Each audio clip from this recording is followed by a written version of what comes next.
Sanaa ni kitu cha muhimu na ni kitu ambacho kinaweza saidia vijana wetu kukua katika Kakamega County. Kumpost mwanasiasa ama kumtangaza mwanasiasa katika jamii haina tatizo, lakini nategemea ni ujumbe upi ambao unausambaza. Yaani wataanza kuchukia bila sababu kwa sababu ya ule mwanasiasa.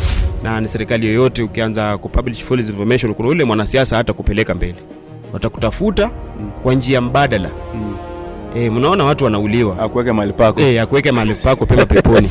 Commercial blogging ni ile promoter atakutafuta na wewe usambaze kitu ambacho anataka kukimarket. Pesa haitegemei imetoka wapi. As far as it's a clean money, pesa itegemei imetoka wapi.